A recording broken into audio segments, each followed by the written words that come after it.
109. Aina hii ya pressure mgonjwa anaanzishiwa matibabu siku hiyo hiyo, kwa sababu inakuwa inahatarisha habari ya usalama wa viungo vingine, na akigundulika amepima katika ngazi ya zahanati, ina maana atapewa huduma ya kwanza na baadaye kupewa rufaa kwenda kituo cha afya au hospitali ya wilaya na kadhalika. Lakini gredi ya tatu ni ile ya 180 na kuendelea, kiwango cha juu, na kiwango cha chini ni 110 na kuendelea. Kwa hiyo maana aina hii ya pressure pia mgonjwa anaanzishiwa dawa siku hiyo hiyo, na inafanana na ile gredi ya pili. Lakini dalili zake tukaona mtu ambaye ana dalili ya pressure, tafadhali mambo yawekwe vizuri hapo ili kuleta usikivu na tukomboe wakati. Dalili za mgonjwa mwenye pressure ya kupanda: anapata maumivu ya kichwa, maumivu makali ya kichwa ambayo yasiyoambatana pamoja na homa, lakini pia kuona maluelue ama kizunguzungu. Anapata kizunguzungu na kuona maluelue, lakini kifua kuuma na wakati mwingine kushindwa kupumua vizuri, hasa wakati anapotembea au anapopanda kilima, lakini miguu kuchoka na kukosa nguvu, wakati mwingine kuvimba. Hii ni kwa sababu ya kujaa maji kwenye seli, lakini jambo lingine ni mapigo ya moyo kwenda mbio na kuwa mtu mwenye hofu ama wasiwasi wakati wote. Kwa hiyo maana hizo dalili za mtu mwenye pressure. Tutaona visababishi vyake ni umri kama ambavyo nimesema, lakini utumiaji wa tumbaku ama uvutaji wa sigara, utumiaji wa kahawa, majani ya chai bora pamoja na unywaji wa pombe vinachangia sana pressure kupanda. Lakini sababu nyingine ni habari ya mawazo, kuwa na mawazo inachangia pressure kupanda. Lakini matumizi ya chumvi nyingi nilifafanua kwa kina jana, lakini kupelekea pressure kupanda. Lakini jambo nyingine, uzito uliozidi, obesity, kupelekea sana pressure kupanda. Pia ni kwa sababu ya mrundikano wa mafuta kwenye njia za usafirishaji wa damu, kwa maana mishipa. Lakini pia sababu nyingine inaweza kuwa ni kurithi, historia ya familia, kurithi, genetic. Lakini sababu ya 7 ni matumizi ya dawa, hasa zile dawa za kutuliza maumivu. Baadhi ya dawa ya mgonjwa zinapelekea pressure kupanda. Madhara yatokanayo na pressure, ndipo ambapo sasa leo tunamalizia hapo. Madhara yatokanayo na shinikizo la juu la damu ama pressure. Hatari ya kwanza ambayo mgonjwa anaweza kuipata ni heart attack. Maana yake ni nini? Maana yake ni kwamba ni moyo kusimama ghafla. Mara nyingi hii hutokea ni vile vifo vya ghafla. Wanasema ni hivi tu, tulikuwa tunaongea naye akaanguka na baadaye habari zake zikaishia hapo. Ina maana hiyo kutokana ni sababu ya shinikizo la juu la damu, na hii tunasema ni silent killer, yani ni muuaji wa kimya kimya, kwa sababu dalili zake yani hazionyeshi kwa haraka. Kwa hiyo madhara ya muda ambayo anaweza kayapata ni kama heart attack, moyo kusimama ghafla ama kifo cha ghafla. Lakini madhara mengine ni moyo kushindwa kusafirisha damu ya kutosha mwilini, heart failure. Moyo unaweza ukapata matatizo ya misuli. Kama umekuwa ukidumu kusukuma damu katika kiwango cha juu, misuli inalegea, kwa maana hiyo ufanisi wa moyo kiutendaji unashuka, kwa maana tunasema ni heart failure. Kwa hiyo maana inaweza ikafeli upande wa kulia, ikafeli misuli ya upande wa kushoto, au ikafeli yote kwa pamoja, huyu mtu anakuwa katika hatari kubwa sana. Lakini nyingine ni matatizo ya macho.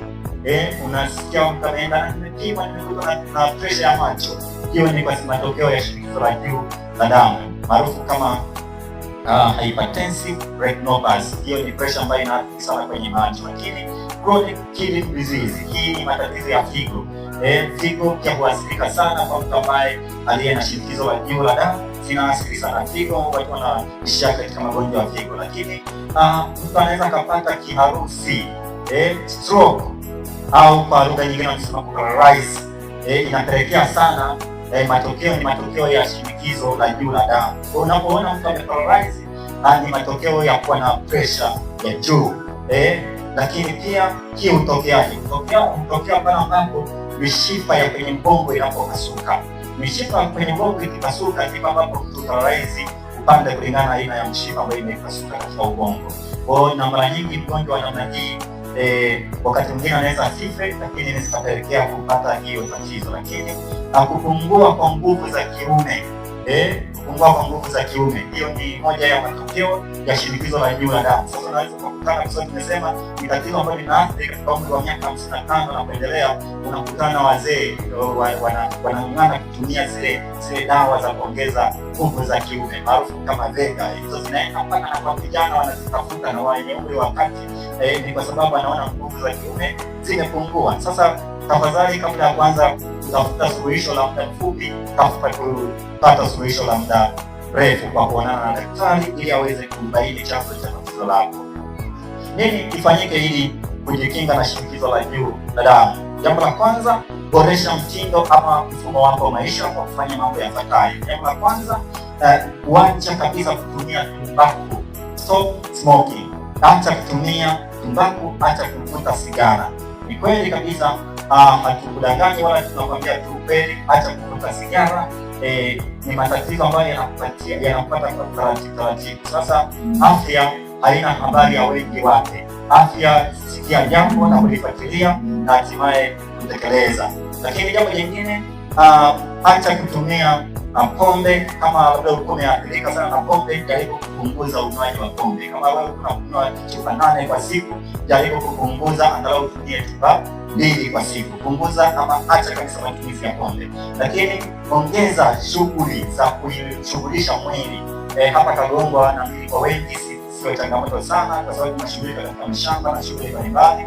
Lakini pia kama wewe kwenda kutoka nyumbani na usafiri na kufika ofisini na kuagiza wale wafanyakazi, jaribu pia kujishughulisha. Wakati mwingine toka pata kitu store, mpatie mteja, unaushughulisha mwili. Shughulisha mwili ama fanya mazoezi. Angalau kwa siku tumia dakika 30 mpaka 40 kufanya mazoezi kwa siku, na ufanye iwe mtindo wako angalau mara 3 kwa wiki. Kwa hiyo ongeza shughuli za kushughulisha mwili au fanya mazoezi. Jambo jingine, fanya mpango wa kupunguza uzito. Fanya mpango wa kupunguza uzito. Na hapa tutaona ni aina gani ya uzito ambao unatakiwa. Uzito, kiwango cha uzito ambao unatakiwa ni kuanzia wastani wa kilo, kwa maana ya body mass index 18 mpaka 24.9. Tumia zaidi supu ya bamia. Kama wewe uzito wako ni juu ya 24, maana 25 na kuendelea kwa wastani wa kilo pamoja na urefu wako, tumia zaidi supu ya bamia kwa ajili ya kupunguza uzito, kwa sababu husaidia kuondoa mafuta pamoja na viini katika mwili wako. Lakini jambo jingine, kula mlo kamili kwa maana ya health diet. Vyakula visivyo na chumvi nyingi. Tumia mboga na matunda yenye potassium kwa wingi, mfano wake kama ndizi mbivu. Ina madini ya potassium, ni muhimu sana kwa ajili ya balance kiwango cha chumvi katika mwili wako. Kwa maana ndizi tumike kwa wingi. Hapa Kagongwa si tatizo, ndizi zinapatikana kwa wingi. Hata ukiwa na shilingi 100 unakula ndizi siku hiyo na maisha yanaenda. Kwa tumia ndizi kwa wingi. Lakini parachichi, tumia parachichi wewe mgonjwa mwenye pressure, lakini ninazungumzia kwa yule ambaye ana shinikizo la damu peke yake na wala hana kisukari. Yule ambaye ana kisukari na pressure, huyo anahitaji huduma maalum. Lakini kama una shinikizo la juu peke yake na kwa maana na pressure, hauna kisukari, tumia ndizi, tumia parachichi, tumia viazi vitamu pamoja na maganda yake. Bwana Yesu asifiwe sana. Vinasaidia sana kubalansi kiwango cha juu cha chumvi. Lakini pia maziwa na maji ya nazi. Sasa hapa nazi ni changamoto. Kwetu nazi ni changamoto na madafu ni changamoto. Lakini maeneo ya pwani nazi zinapatikana kwa wingi, na hata hapa ziko zinapatikana, ila madafu nadra sana kuyapata hapa. Maji ya nazi na maji ya madafu ni muhimu sana. Lakini nyanya, tumia nyanya mbichi. Tengeneza kachumbari, tumia nyanya kwa wingi. Lakini jambo jingine, tumia vyakula vya nafaka zaidi, maana ni muhimu sana kwa ajili ya kuweka mwili wako uko vizuri, hasa kwa wazee, kwa sababu tuliona hivyo vinakuwa na protini kwa wingi. Lakini pia limit red meat, yani kizuie kutumia nyama nyekundu itokanayo na wanyama wenye miguu minne. Bwana Yesu asifiwe sana. Kwa nini? Kwa sababu hiyo inakuwa na kiwango kikubwa cha rehemu. Rehemu maana yake ni rehemu, ile kiwango cha mafuta kuganda. Ukienda kwenye chupa kule utakuta kule chini yale mafuta yameganda. Hiyo ndio rehemu. The way yanapoganda kwenye chupa ndipo ambapo hushikamana hata kwenye miili yetu. Kwa hiyo tumia badala ya kutumia nyama ambayo ina rehemu kwa wingi, unatakiwa kutumia samaki, kutumia nyama ya kuku. Na Ikitokea unahitaji nyama itokanayo na mnyama, basi ikaushwe ili kuondoa mafuta ama kupunguza rehemu. Lakini jambo lingine, kupunguza vyakula vyenye sukari nyingi, kwa sababu sukari inapozidi katika kiwango kinachotakiwa na mwili, maana mwili huhitaji sukari ya gramu 5 tu kwa siku. Sasa ambapo ni sawa na kijiko kimoja cha chai. Sasa inapozidi ina tabia kuhifadhiwa katika mfumo wa mafuta.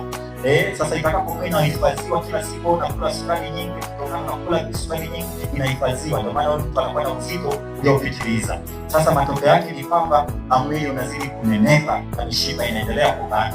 Kwa hiyo punguza vyakula vyenye sukari, na wakati mwingine jizoeze kufunga. Kufunga ni takwa la kiafya, sio tu kiroho, ni takwa la kiafya, kwa sababu unapofunga maana unaruhusu mwili kutumia sukari ile yenye kiwango kinachotakiwa na mwili, ile ya gramu 5, na ile nyingine inapoisha, hii nyingine ambayo imehifadhiwa katika mwili wako, ndipo ambapo ukiwa umefunga ndio kutumika kwa ajili ya kuupa mwili nguvu, kwa sababu kazi ya sukari katika mwili wa binadamu ni kupatia mwili nguvu. Kwa hiyo unapojisikia mwenye nguvu, unajisikia kubeba kitu, hiyo ni kazi ya sukari. Maana inapoingia kwenye kongosho, insulini waga inaichoma, inaibadilisha kuwa nguvu. Ni kama tu pikipiki au gari, unapoiwekea mafuta yanaingia kwenye injini inayachoma mafuta, inabadilisha kuwa mwendo ama nguvu ya kusukuma gurudumu. Kwa hiyo ndivyo ambavyo na sukari inapofanya kwa mwili wa binadamu. Kwa kupunguza sana vyakula vyenye sukari.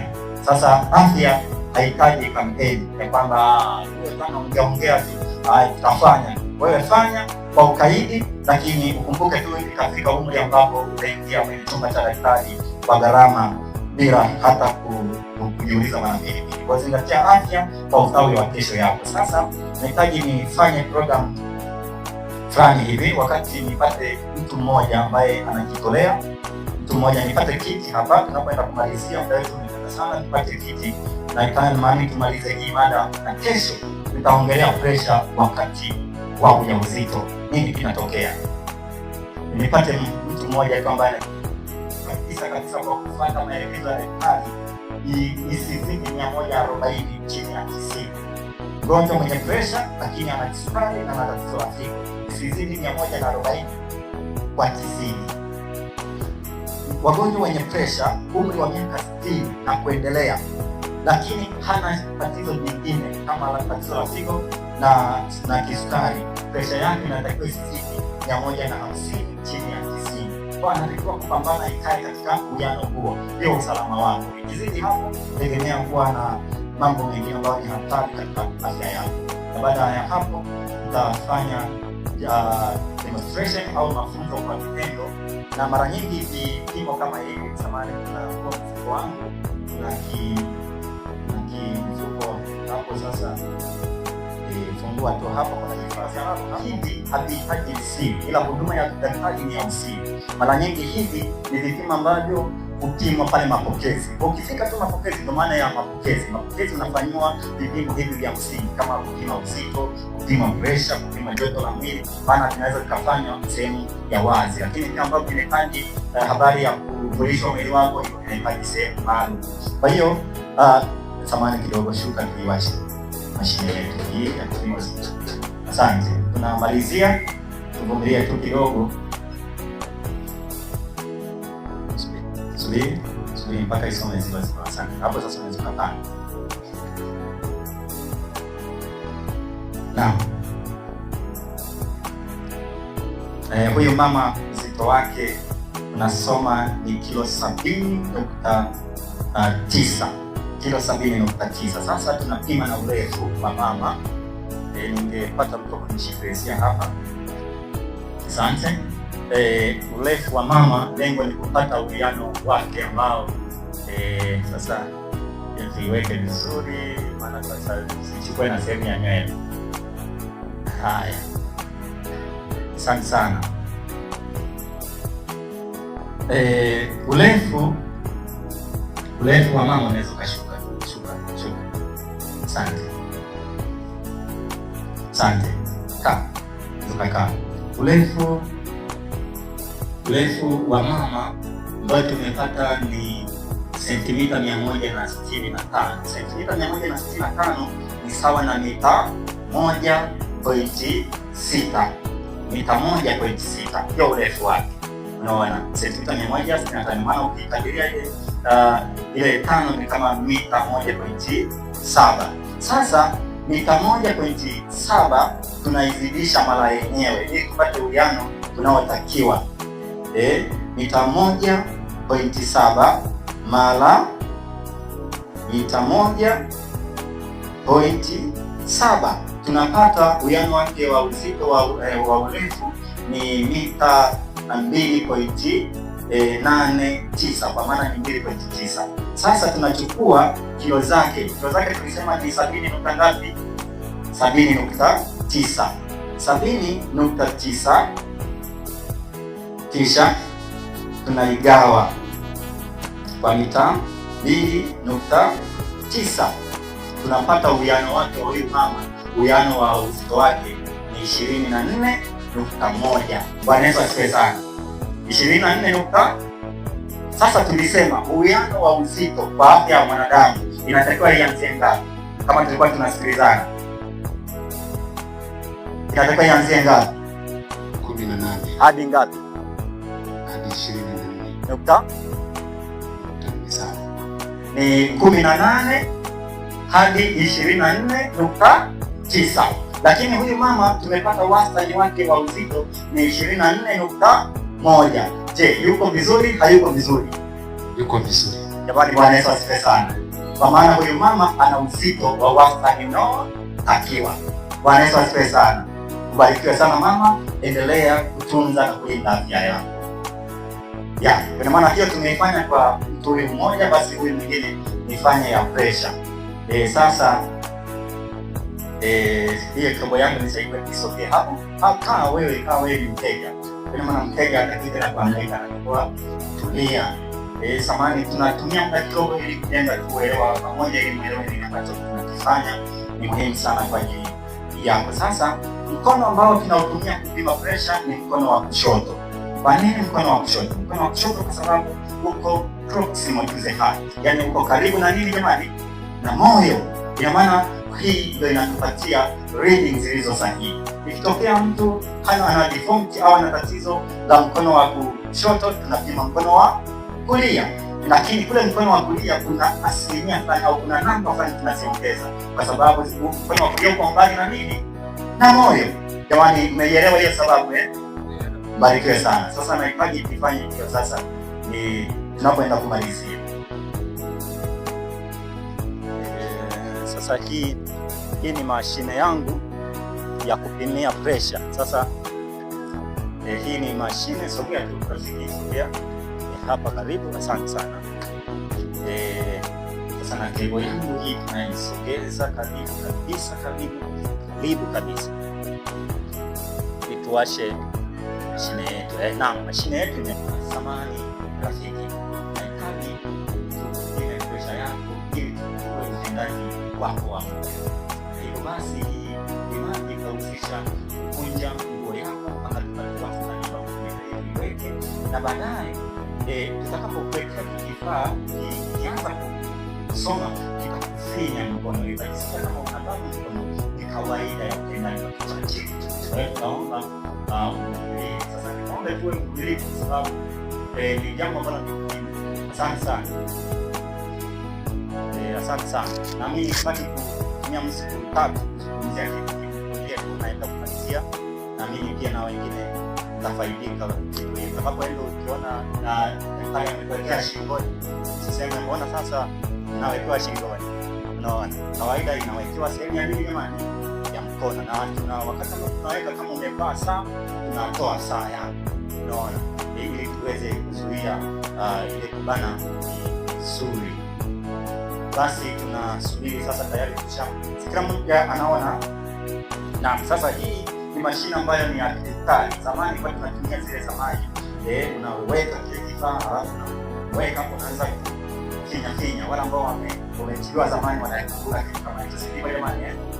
Sasa sayansi inakuwa inapanuka kama tu yanapoongezeka mambo mengine na ufanisi, lakini hii sasa hivi tunatoka huko. Ila hiyo sisi madaktari tunaipenda sana hiyo, kwa sababu tunakalazo na kasikia kama mdundo kama wewe tunasema pato ile. Kwa tunafurahia sana kwa hiyo. Unaona, sasa mashine yetu kwa bwana mkubwa hapa au mteja wetu imeshamaliza kusoma na kiwango ambacho imesoma, tafadhali sasa, kwa sababu tuko kwenye somo, atuambie inasomaje. Inasoma 143, 78, 84. Asante.